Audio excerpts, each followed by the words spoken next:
Hello दोस्तों, स्वागत है आपका हमारे channel ASD gaming and facts में। वीडियो को एंड तक देखिए, लाइक करिए, कमेंट करिए, शेयर करिए और अगर अभी तक आपने हमारा चैनल सब्सक्राइब नहीं किया है तो सब्सक्राइब कीजिए। तो ज़्यादा टाइम वेस्ट ना करते हुए लेट्स स्टार्ट द वीडियो। आज मैं आप सबको बताने वाली हूँ बहुत सारे लोगों के प्रेरणा स्रोत स्वामी विवेकानंद के बारे में। एक साधारण से परिवार में जन्म लेने वाले नरेंद्र नाथ ने अपने ज्ञान और तेज के मुकाम पर स्वामी विवेकानंद बन गए।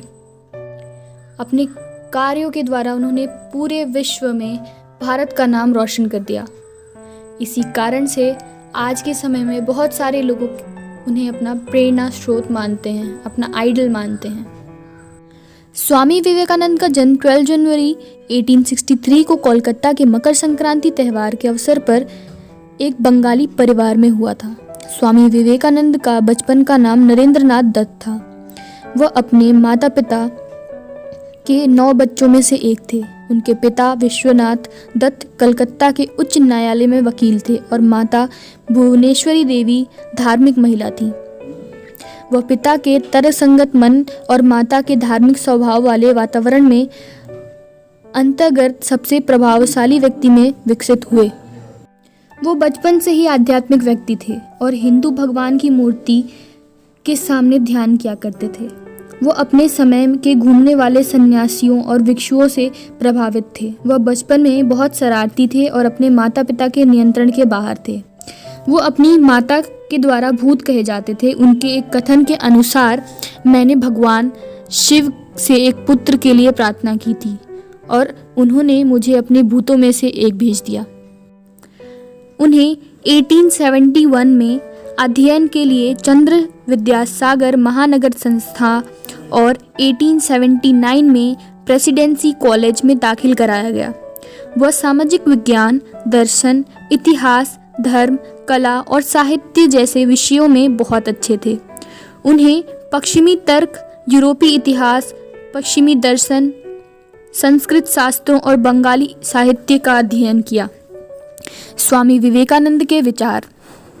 वो बहुत धार्मिक व्यक्ति थे।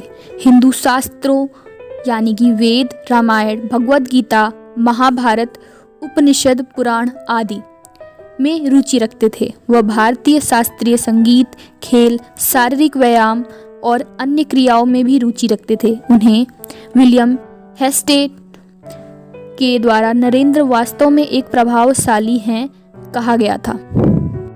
वह हिंदू धर्म के प्रति बहुत ज़्यादा उत्साहित थे और हिंदू धर्म के बारे में देश के अंदर और बाहर दोनों जगह लोगों के बीच में नई सोच का निर्माण करने में सफल हुए। वह पश्चिम में ध्यान, योग और आत्म सुधार के अन्य भारतीय आध्यात्मिक रास्तों को बढ़ावा देने में सफल हो गए। वह भारत के लोगों के लिए राष्ट्रवादी आदर्श थे।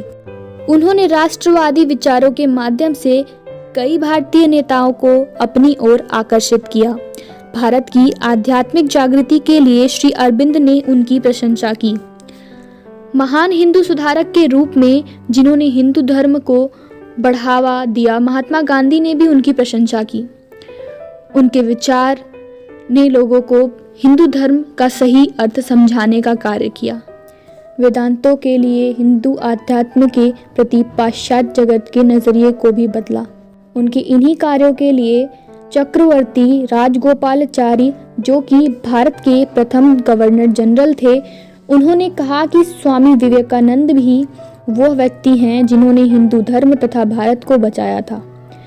उन्हें सुभाष चंद्र बोस के द्वारा आधुनिक भारत का निर्माता भी कहा गया है। उनके प्रभावशाली लेखन से बहुत सारे भारतीय स्वतंत्रता कार्यकर्ताओं जैसे कि नेता सुभाष चंद्र बोस, बाल गंगाधर तिलक, अरविंद घोष, बाघा जतिन आदि को प्रेरित किया। ऐसा कहा जाता है कि 4 जुलाई सन 1902 में उन्होंने बेलूर मठ में 3 घंटे ध्यान साधना करते हुए अपने प्राण त्याग दिए थे।